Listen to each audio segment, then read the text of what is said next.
Good morning. Good morning. How is everybody? Doing good, doing good. Could probably use another cup of coffee, but I should too. I'm out. Yes. Is it chilly out? I was out this morning at the bus stop and it was chilly. Is it still chilly? I hope so. Supposed to warm up by me too. I don't know if it's supposed to warm up. I think it actually is getting cooler today. So yeah. It's a little dreary out there though. It's been kind of dreary all week, except for yesterday. Yesterday afternoon it turned out really pretty. All right. So we have two stories today, as always. Our Old Testament story is about Solomon. What do we know about Solomon? it's very wise. Wise. Yeah. We talked about that this past Sunday in church. What does it mean to be wise? And our boys and girls had some good ideas about what wisdom means. What did they say? Remember what they said? Experience was involved. Experience, knowing things, but then having experience and then putting those things together. They were pretty wise themselves with their answers. Yeah. Um, Well, I remember with Solomon, what was neat with him is when he was to become king, God said, "What would you like?" and offered him anything. Gold, riches, land, anything. And Solomon said that he would like wisdom. So it's like at least he was smart enough to say, I need to be smarter or wiser to do this job of being king.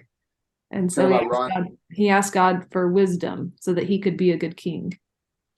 Very good. Who was Solomon's daddy? Remember? Mm-hmm. David. David was his daddy. Remember, we've been talking about David lately as well. All right, well, let me read the story here. Solomon builds the temple. This was after he is older. David was a great king for God's people. God told David that his son Solomon would build a temple. When Solomon became the king, he wanted to build a temple so God could live there. He wanted the temple to be the most dazzling, amazing building ever built. Solomon decided he would build the temple out of beautiful and expensive materials. First, Solomon told his workers to dig large stones out of the ground. I don't want God to hear any loud building noises here, Solomon told the workers. You need to measure, cut, and shape the stones out in the hills before you bring them here. The workers did what Solomon told them to do. Next, Solomon told his workers to make the roof and floor out of a hard, sturdy wood called cedar. Carve designs of flowers into the cedar wood and decorate the temple with the carvings. Solomon directed. The nice smell and elegant designs will make God happy. The workers did what Solomon told them to do. Finally, Solomon made a room especially for God. Cover the entire room in gold, he said. The workers did what Solomon told them to do. The room glowed and shimmered. When the temple was finished, Solomon put a special box called the Ark of the Covenant into the room of gold. The people had put God's 10 commandments in the box. Wherever the Ark of the Covenant was, God was there too. The people went to the temple every day to worship God. The temple was the most impressive building ever built for God, and God was happy to live in the temple Solomon built. All right. So, what do we think about this story? That sounds like a really neat, beautiful, impressive temple. Yes. Yes. And it also reminds us that the way Solomon thought about God is different than we Christians think about God today. So Solomon and people of God in the Old Testament, he didn't know about Jesus yet because Jesus hadn't been born yet. It was very important for them that God had a house, that God had an address, that God had a place to live, to be, so people could go to that place and visit God and let God visit them. And when they didn't have a building, they kept God in that box, that special golden box called the Ark of the Covenant. And they carried him around. It's like mobile, like an RV, like God's holy RVs. So they finally had this really fancy building called the temple. And it was really beautiful. And we have a beautiful temple today, our St. Matthew's nave. It's very pretty. But our understanding is different, or should be different, about God today. God shows up in that nave on Sunday morning whenever we worship. But God doesn't live just there. God is outside those walls and kind of all around the world and at work and with people in the hospital and in prisons and all around the world when they're suffering, but with them when they're happy as well. God's in our hearts. God's sort of everywhere. God doesn't just live in that. So this is an important building that Solomon built, but our understanding of God is a bit different now that Jesus came to us. Yeah. Definitely, God is a lot bigger than a temple. Absolutely. And that's a, we get that with Jesus. We get that with the Holy Spirit that shows up on Pentecost. God is much bigger than any building we could make. Now, granted, Solomon did a great thing and built something really great out of the motivation of, I want to do something great for God. And it was impressive.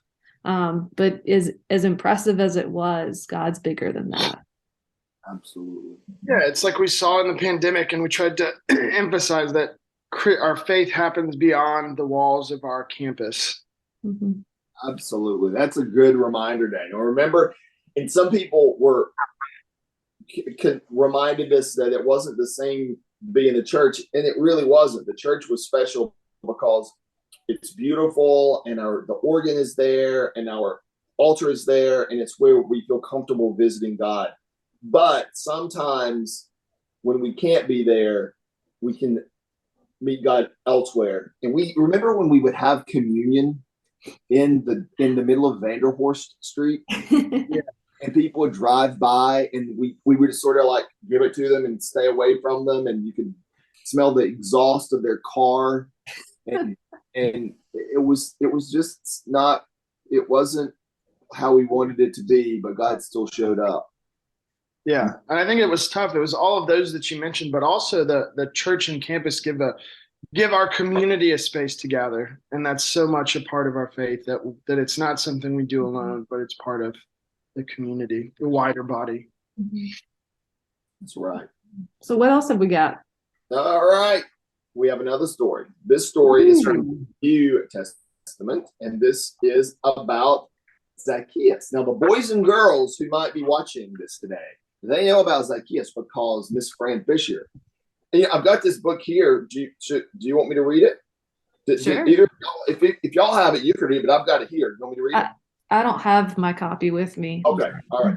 All right, I'll read. This is Zacchaeus. This is also from the Spark Children's Bible. And boys and girls, if you don't have one, ask us and we'll get one for you. I think you probably all have one though. Okay, Zacchaeus. Many people lived in a town called Jericho. One of them was a rich man named Zacchaeus. He had a big house, big yard, and lots of money. Zacchaeus was rich because of his job. He collected taxes from people, from the Roman leaders. However, Zacchaeus always took extra money from the people and kept it for himself. The people did not like Zacchaeus. Zacchaeus saw a crowd of people gathering along the side of the road and heard someone say, "Jesus is coming." Jesus? Thought Zacchaeus. Who is Jesus? He must be important. I want to see him too. Zacchaeus wanted to see Jesus, but he had a problem. Zacchaeus was short, too short to see Jesus from the back of the crowd. He needed to get in front of the taller people, but he knew they didn't like him. They'll never let me in front, he thought. Then Zacchaeus had an idea. He found a tree next to the road where Jesus would walk. The tree was just the right size for Zacchaeus. So Zacchaeus climbed the tree. Now he could see everything. He could see the road, he could see the crowd, and he could even see Jesus. Zacchaeus got excited. Step, step, step. Jesus came closer and closer until he was right under Zacchaeus' tree. Suddenly, Jesus stopped. He looked up and saw Zacchaeus sitting in the tree. Uh-oh, was Zacchaeus in trouble? Maybe Jesus didn't like Zacchaeus either. Jesus started to talk to Zacchaeus. Zacchaeus, come down from that tree. I want to have dinner at your house today. What? Oh, Zacchaeus, Jesus wants to come to my house? Quickly, Zacchaeus climbed down the tree. This way, Jesus said, Zacchaeus, this is the way to my house. The crowd grumbled. They were upset. Someone yelled, how could Jesus go to Zacchaeus' house? Zacchaeus is a bad man, yelled another. But Jesus didn't hate Zacchaeus. He went to Zacchaeus' house. While they were eating dinner, Jesus told Zacchaeus, God wants everyone to be part of God's family and to care for others. Zacchaeus listened closely. Jesus cares for Zacchaeus. Zacchaeus could care for others. He knew just what to do. Zacchaeus told Jesus, I will give back all the extra money I took from the people. I'll even give back more than I took. Zacchaeus met Jesus and changed forever. He cared about others. So what do we think of that story?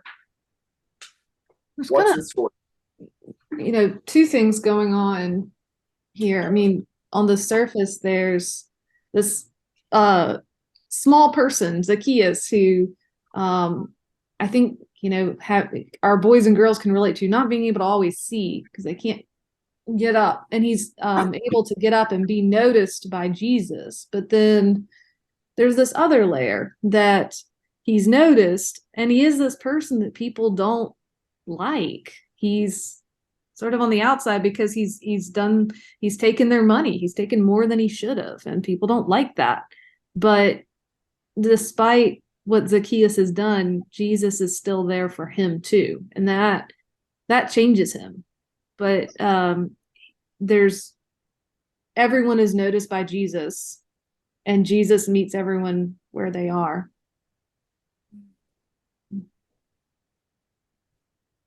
It also seemed that they were upset that it didn't seem fair, that all the other people probably wanted to eat with Jesus and have that chance to do it, but then Jesus turned things upside down like Jesus often does, and taught us a lesson. Right. Yeah. Well, I think it also shows that nobody's beyond redemption or change. Yeah, that's right. The picture, I think this is a funny picture here. Okay. Look at the little kid sticking his tongue out at Zacchaeus. Oh gosh. He doesn't like Zacchaeus. I think that's a cute picture. Zacchaeus looks like a child with a full beard. That's kind of. Yeah. Yes. Yeah. He really does. He does. Does anyone remember what kind of tree Zacchaeus climbed? Oh, no, what was it? Oh, Yeah. Wow. I don't know. I have that song stuck in my head now. Yeah. Well, so this is another story where Jesus teaches us a lesson by telling us a story, and and Jesus turns things upside down by doing what we don't expect. Right. All right, and I love that last. And we can take this lesson for ourselves. Zacchaeus met Jesus and changed forever. I think that's an important takeaway. Zacchaeus met Jesus and changed forever. So when Jesus comes to see us and meet us, then we're changed forever too. All righty, 2 more stories that we know about. All right. Yeah. What else? Anything else we want to say before we go next week? Well, let's preview next week. Yeah, let's preview next week. Next week, we're going to talk about, in the Old Testament, we're going to talk about the split of the kingdom. All right. Ooh. And then we're going to talk about New Testament sheep and goats. Ooh. There's a lot of splits going on, division going on. A lot of this and that. Sheep, this and that. Go. Okay. All righty. All right. Y'all have a great week. Be well, everybody.